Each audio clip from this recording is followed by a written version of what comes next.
नमस्कार, मैं हूं संजय शर्मा। आप देख रहे हैं 4 PM यूपी। यूपी में चर्चा है कि मंत्रिमंडल विस्तार की जरूरत क्या थी और फिर उसके बाद अभी तक विभाग क्यों नहीं बटे। योगी जी ने गाड़ियों की संख्या आदि कर दी। मैंने अभय द्विवेदी जी के संग बातचीत में सुझाव दिया, योगी जी को चाहिए कि गाड़ियों का रंग भगवा और करा दे, साथ साथ शायद प्रदेश का विकास हो जाए। अभय दुबे जी ने मोदी जी की भाजपा की सरकार की नौटंकियों के बारे में आज विस्तार से बताया है। रोचक बातचीत है, पूरी सुनेंगे तो आपको अच्छा लगेगा। चलते हैं अभय दुबे जी के पास। 4 PM न्यूज नेटवर्क में बहुत बहुत स्वागत है अभय दुबे जी आपका। कम से कम 1 दर्जन लोग मुझसे ये पूछ चुके हैं कि क्या देश में कोई भयंकर आफत आने वाली है। लोग डर रहे हैं कि आखिर क्या हो रहा है ऐसा जो लोगों को समझ नहीं आ रहा। क्या कुछ ऐसा हो रहा है जो कुछ लॉकडाउन जैसी स्थिति आ जाएगी। प्रधानमंत्री ने अपनी गाड़ियों के काफिले में कमी कर दी, अमित शाह ने कर दी, मुख्यमंत्री कमी कर रहे हैं। एक देश को एक ऐसे डर के माहौल में ले आए हैं सब लोग कि कुछ भी हो जाएगा, लॉकडाउन शायद लग जाएगा। लोग ये पूछ रहे हैं। सवाल ये है कि ये स्थिति के 2 दिन के अंदर आ गई। भाई युद्ध तो लगभग 10% ही बचा है, उससे भी कम बचा है। जब युद्ध पीक पे था तब तो ऐसा नहीं कहा गया, तब तो रैलियां हो रही थी, हजारों सैकड़ों गाड़ियां इधर से उधर दौड़ रही थी। असम के मुख्यमंत्री का शपथ ग्रहण हुआ तो लाइन लग गई थी चार्टर्ड प्लेनों की। तब तो ऐसा कुछ नहीं हुआ। अब लोगों ने मुझे एक बड़ा बढ़िया एक ब्यूरोक्रेट ने मुझे सुझाया। उन्होंने मुझसे कहा तरकीब यह है कि लोगों को डरा दो पहले कि बहुत हाहाकार मच रहा है और तेल 100 रुपए महंगा हो जाएगा, तेल 125 रुपए महंगा हो जाएगा, पेट्रोल, तो लोग डर जाएंगे। टीवी में माहौल बनवा दो, गोदी मीडिया से माहौल बनवा दो और फिर पेट्रोल डीजल 40 रुपए महंगा कर दो। लोग कहेंगे बच गए। 125 होने जा रहा था, हमारे राजा ने 40 रुपए कर दिया, बड़ी मेहरबानी कर दी हम पे। क्या यही रणनीति है? जैसे एक बार एक किस्सा था कि एक राजा के, एक बस मिनट न डूलूंगा, एक राजा के दरबार में लोग पहुंचे कि साहब रोटी की कीमत अचानक 5 रुपए से बढ़कर 100 रुपए हो गई। पूरी जनता पहुंच गई कि साहब हजूर मर गए हम, तो रोटी 5 रुपए की जगह 100 रुपए हो रही है। राजा ने कहा इतना प्रलय, इतना गजब, बुलाओ सेनापति को। सेनापति आया, बोले मैं तुम्हारा सिर कलम कर दूंगा, 5 रुपए की रोटी 100 रुपए कैसे हो गई।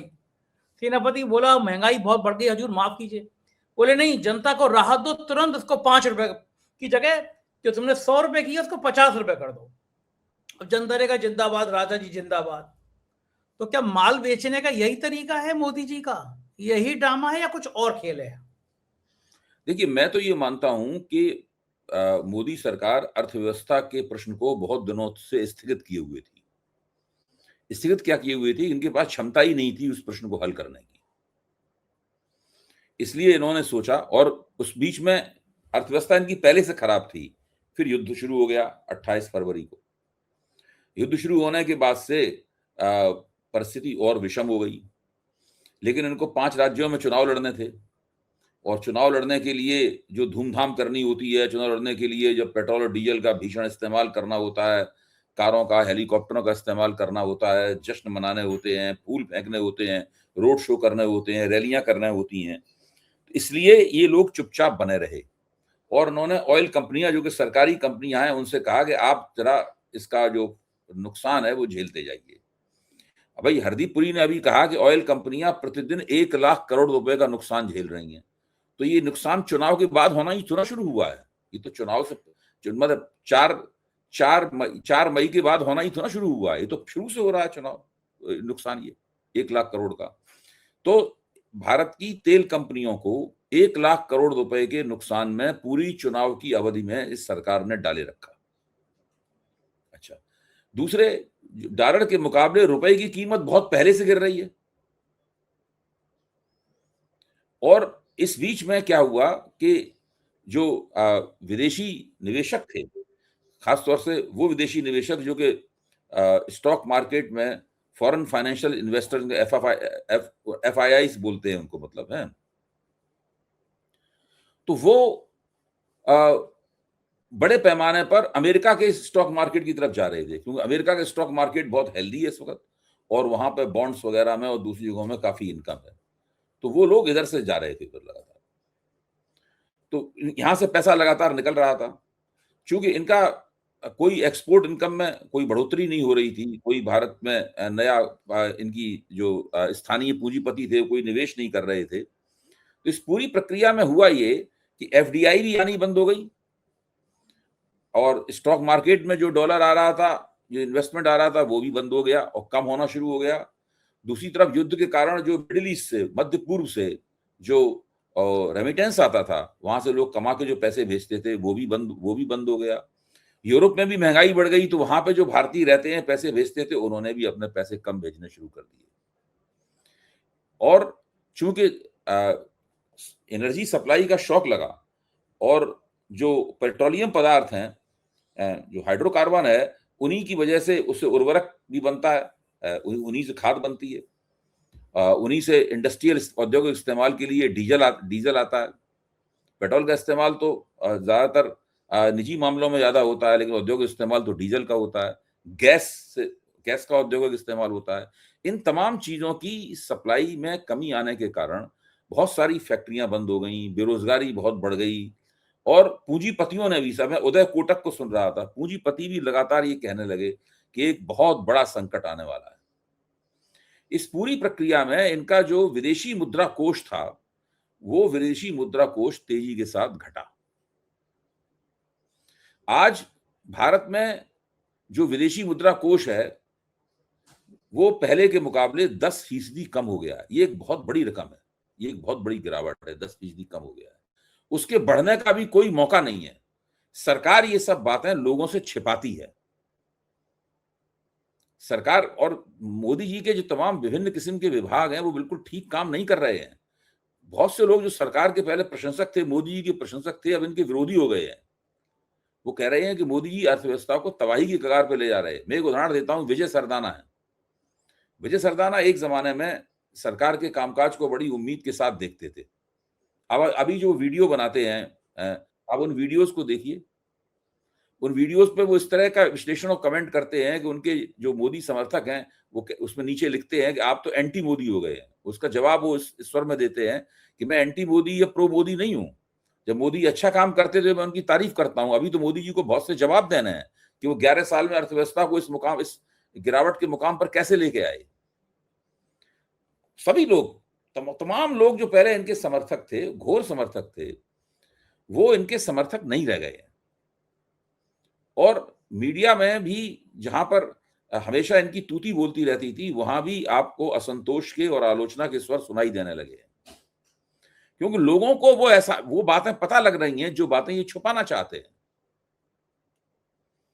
इनके पास पेट्रोल और डीजल, गैस और अन्य पेट्रोलियम पदार्थों को मंगाने के लिए डॉलर की कमी होती जा रही है।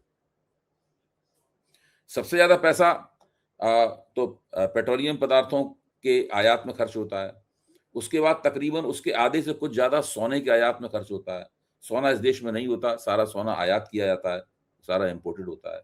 फिर खाद्य तेलों के अंदर बहुत डॉलर खर्च होता है, वहां भी बहुत पैसा खर्च होता है। फिर उसके बाद में लोग जो विदेश यात्राएं करते हैं, वहां पर उसके अंदर फॉरेन करेंसी खर्च होती है, वो भी खर्च होता है। तो ये तमाम चीजें हैं। खाद उर्वरक में पैसा खर्च होता है, डॉलर खर्च होता है। तो ये एक बहुत बड़ी समस्या है। इसलिए ये थोड़े से घबरा गए और इन्होंने, कहते हैं, पैनिक बटन दबा दिया, घबराहट का बटन इन्होंने दबा दिया और ये कहना शुरू कर दिया कि सब लोग किफायत करें, सब लोग ये करें, वो करें, ये सब कहना उन्होंने शुरू कर दिया। ये सब नाटकबाजी है कि उनकी 2 कारें रह गई हैं, किसी की 4 कारें रह गई हैं, योगी जी की 8 कारें हैं। आप देखिए ना, इसमें प्रधानमंत्री की 2 कारें हैं, गृह मंत्री की 4 कारें हैं, योगी जी की 8 कारें हैं। इसमें कोई पैटर्न है? कोई आप बताइए, इसमें कोई पैटर्न है क्या? हाँ है, योगी जी होने वाले प्रधानमंत्री हैं, अमित शाह नंबर 2 पे है, मोदी जाने वाले हैं, ये पैटर्न है। हाँ हाँ, ये पैटर्न आप खोज सकते हैं इसके अंदर। लेकिन मैं बता रहा हूं कि अगर इनको वास्तव में बहुत किफायतशारी करनी थी, तो इनको पहले से योजना बनाकर सरकार में एक एडवाइजरी देनी चाहिए थी कि सब लोग इस तरीके से बचत करें। ऐसा उन्होंने कुछ नहीं किया। ये केवल दिखावे के लिए ये सब काम किया जा रहा है। सब कुछ कर लिया, जीत के सारे जश्न मना लिए, सोमनाथ मंदिर जाकर हर तरह की उपासना कर ली, उससे पहले एक बहुत बड़ा रोड शो भी कर लिया, सब कुछ कर लिया। उसके बाद में अब लोगों के सामने किफायत का ड्रामा करते हुए दिख रहे। तो मैं इससे तो कोई प्रभावित नहीं हूं। असली समस्या इनकी ये है कि आर्थिक मसला इनके हाथ से पूरी तरीके से निकल गया है। सोने की आयात को और महंगा बनाने के लिए उन्होंने कल रात को 12 बजे सोने का आयात शुल्क बढ़ा दिया, इंपोर्ट ड्यूटी बढ़ा दी। उससे एक ही रात में सोना 11,000 रुपए महंगा हो गया। 24 कैरेट का सोना जो है वो 11,000 रुपए एक ही रात में बढ़ गया। तो ये सब जो वो कर रहे हैं, और इनके जो चमचे बुद्धिजीवी हैं वो उन सब ने अखबारों में लिखना शुरू कर दिया, यही समय है सोना कम खरीदने का। अरे भाई, क्या तर्क है इस बात का?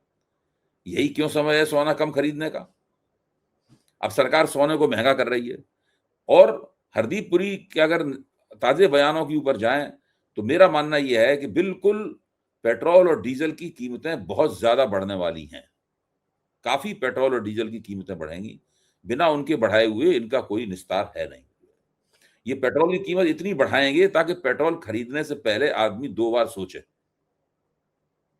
डीजल का शायद दाम इतना ज्यादा ना बढ़ाएं, क्योंकि वो बहुत इंडस्ट्रियल इस्तेमाल में भी इस डीजल आता है। लेकिन पेट्रोल की कीमत तो बहुत ज्यादा बढ़ाएंगे, ताकि सब लोग पेट्रोल खरीदने से पहले 2 बार सोचें। तो ये स्थिति है, ये बिल्कुल इनकी अर्थव्यवस्था। अच्छा, दूसरी ये है कि जो औद्योगिक उत्पादन है, औद्योगिक उत्पादन बुरी तरीके से मार खा रहा है।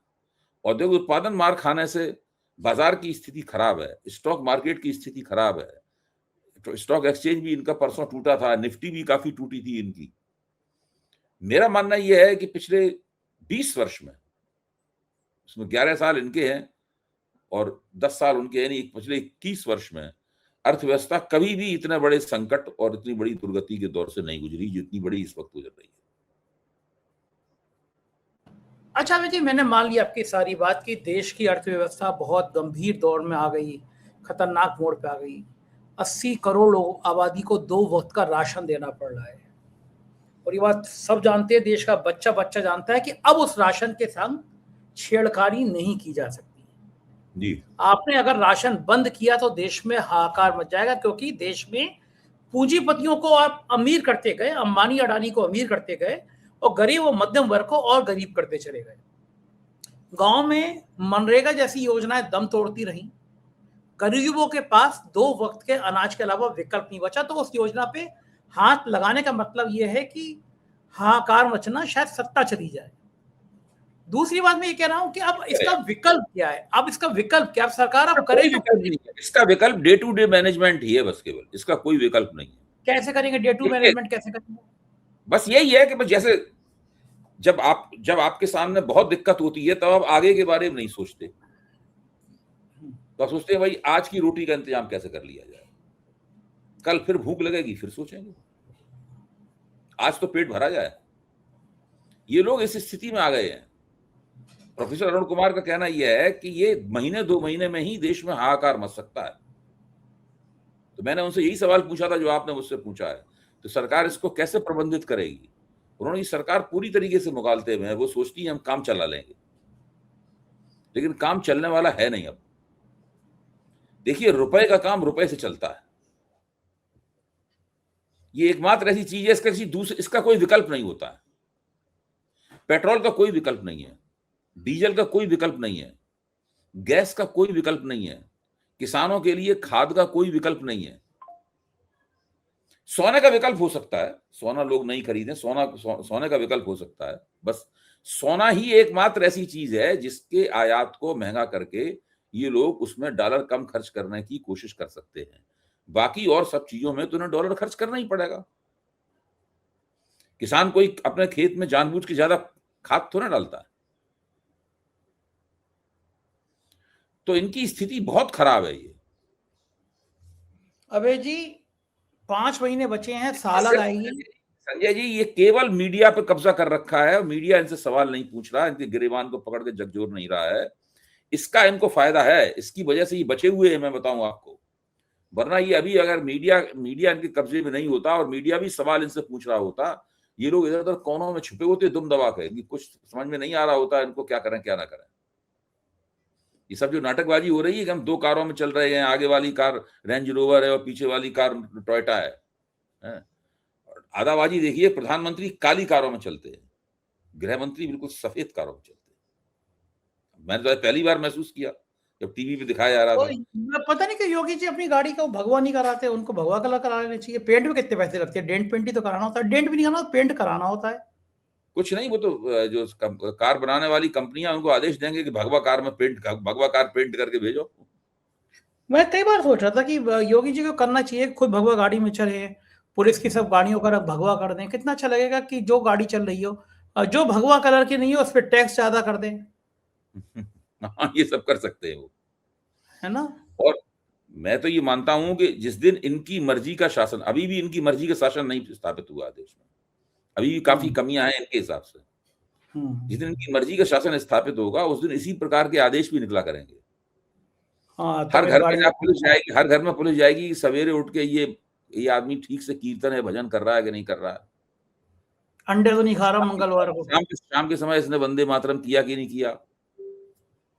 आपसे उस दिन की डाइट पूछी जाएगी कि आप अपना डाइट दे दीजिए, भाई आज आप क्या खाएंगे, महीने भर में आपका डाइट प्लान क्या है, चोटी रखी है नहीं रखी है, जनेऊ पहना है नहीं पहना है। वो सारी सारी ये सब होगा। आप देखिए ना, असम में मुख्यमंत्री ने शपथ ली, हमारा पहला काम सनातन की रक्षा करना है। इनके बिना सनातन खत्म हो जा रहा था जैसे। आप इस तरह की बातें करते हैं और ये कह के इतने संतोष के साथ हंसते मुस्कुराते हैं जैसे कि इन्होंने कोई बड़ा भारी तीर मार लिया हो, बड़ी योग्यता की बात कर ली हो, देश का इससे अचानक भला हो गया हो। सनातन से ये बुरा हो गया। आजकल सोशल मीडिया पे एक भयंकर विवाद चल रहा है। राजकुमार भाटी ने उनकी लाइन को काट के एक लाइन को जोड़कर कर दिया और पूरे सब लोग जुट गए कि ब्राह्मण समाज का अपमान हो गया, ब्राह्मण समाज का अपमान हो गया। भाटी ने हालांकि भाटी ने कहा भी मेरा मतलब ये नहीं था, पूरी लाइन सुनाई कि किस तरह उनके सहपाठी पिछड़ी जातियों को लेकर, गुर्जर समाज को लेकर अपमानित करते थे, तो बदले में ये दोहा सुनाने को कहा गया, लेकिन वो लाइन काट दी गई। और चूंकि राजकुमार भाटी एक ऐसे प्रवक्ता हैं जो अपने तार्किक आधार पर गोदी मीडिया के चैनलों पर धज्जियां उड़ा देते हैं। मैं तो मानता हूं कि समाजवादी पार्टी के सबसे योग्य प्रवक्ताओं में से हैं, पढ़े लिखे हैं, विद्वान हैं, और उनको इस तरह परेशान किया जा रहा है। अब क्या ब्राह्मणों में कुछ, एक बार वो मनोज वाजपेयी जी की पिक्चर आई थी घूसखोर पंडित, उस पर विवाद खड़ा हो गया, लेकिन स्वामी शंकराचार्य के चेलों की चोटी पकड़ पकड़ कर मारा गया, उसमें आज तक पंडितों को गुस्सा नहीं आया, उस पर अभी तक अभियान नहीं चला।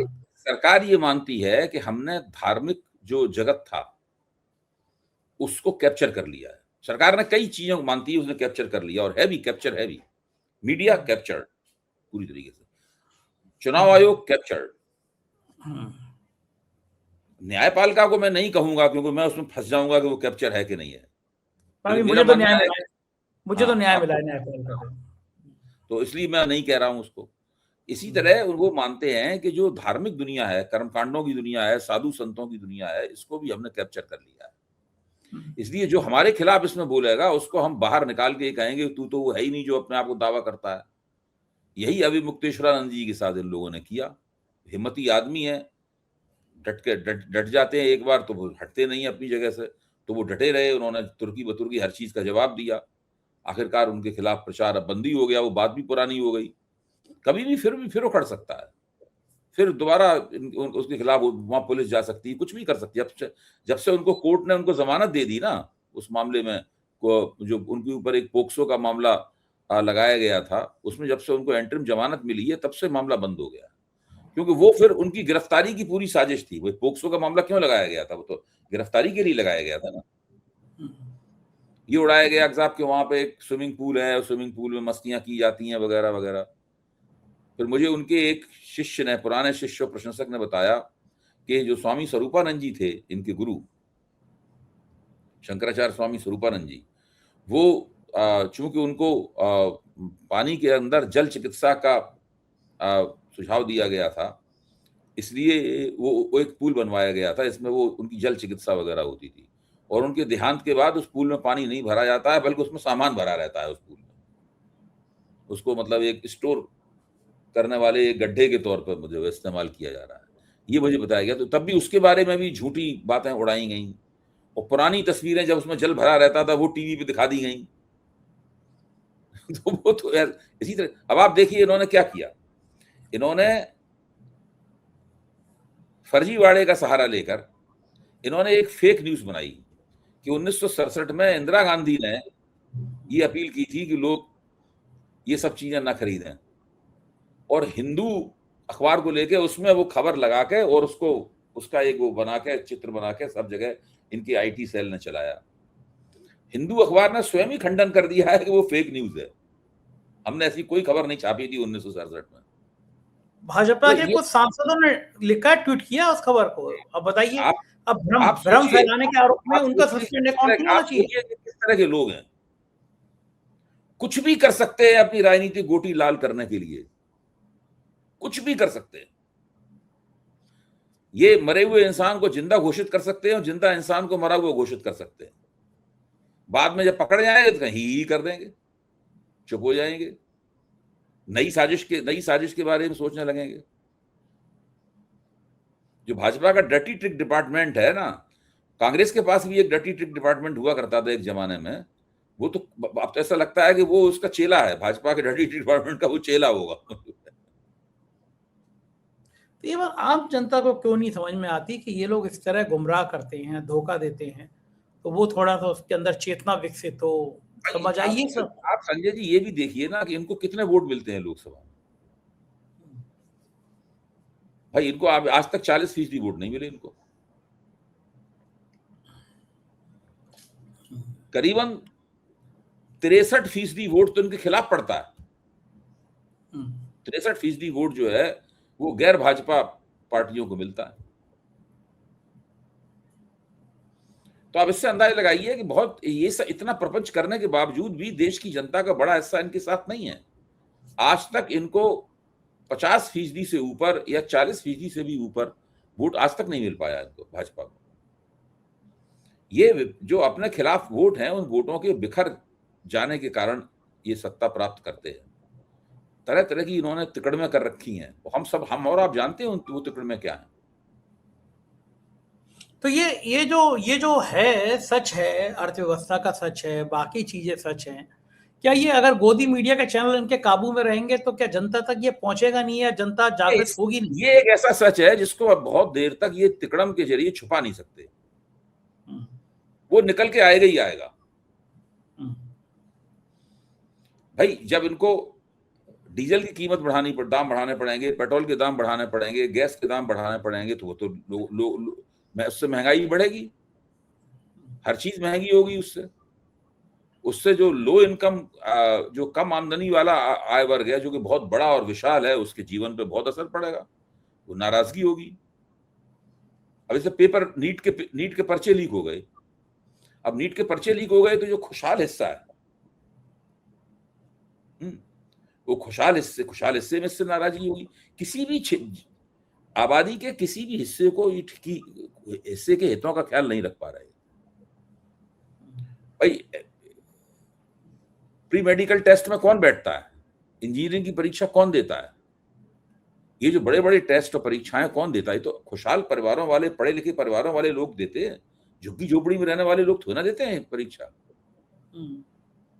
तो सवाल इस बात का है कि जब उनके हितों की पूर्ति भी नहीं कर पा रहे ये, जो दरअसल इनके माँ बाप उनके समर्थक हैं, इनके ऐसे लोग भारतीय जनता पार्टी के बड़े जबरदस्त समर्थक होते हैं, वो भी जब नहीं कर पा रहे हैं, गरीब आदमी के जीवन को भी आसान नहीं बना पा रहे हैं, मध्य वर्ग के जीवन को भी नहीं आसान बना पा रहे हैं, इनको तो वोटर कभी ना कभी इनसे बदला लेगा बहुत जबरदस्त चमके। देखो ठीक बात है, लग रहा है कब तक ज्ञानेश कुमार बचा, क्या होगी नहीं कह सकते। मैं ये मानता हूं बदले की सबसे अच्छी शक्ल यही होगी कि मतदाता इनको वोट आउट कर दे, मतदाता इनको चुनाव में बुरी तरीके से हरा दे। बाकी मैं ये नहीं चाहता कि ऐसा नेपाल में हाल हुआ, ऐसा श्रीलंका में हाल हुआ, मैं इसके समर्थन में नहीं। बिल्कुल ठीक बात है, होना भी नहीं चाहिए, लोकतंत्र मजबूत रहना चाहिए। बहुत बहुत शुक्रिया अभय जी, आपने समय दिया, बातचीत की, थैंक यू। ये थे अभय दुबे जी। और आप सब भी डर रहे होंगे, मेरे से कई मित्रों ने फोन किया कि पता नहीं पेट्रोल डीजल कितना महंगा होने वाला है। सरकार नाटक कर रही है, माहौल बना रही है कि हम गाड़ियां कम चला रहे हैं, गाड़ियां कम कर दी, जिससे अगर पेट्रोल डीजल बढ़ाया जाए, रेट बढ़ाया जाए तो आप पर असर ना पड़े। मेरा मानना है कि आम आदमी पर असर डालने से पहले मंत्रियों के वेतन कम किए जाएं, उनके आलीशान बंगलों की रंगाई पोताई साज सज्जा 1 साल तक रोकी जाए, उनके गाड़ियों के काफिले के आगे पीछे चलने वाली गाड़ियां रोकी जाएं, सुरक्षा में कमी की जाए। हर बार आम आदमी की मध्यम वर्गीय परिवार के ऊपर यह कहर क्यों डाला जाए? अगर आप सहमत हो तो कमेंट करिएगा, चैनल को सब्सक्राइब और ज्वाइन कीजिएगा, क्योंकि मैं आपकी आवाज़ हमेशा कहता रहता हूँ। शुक्रिया, थैंक यू।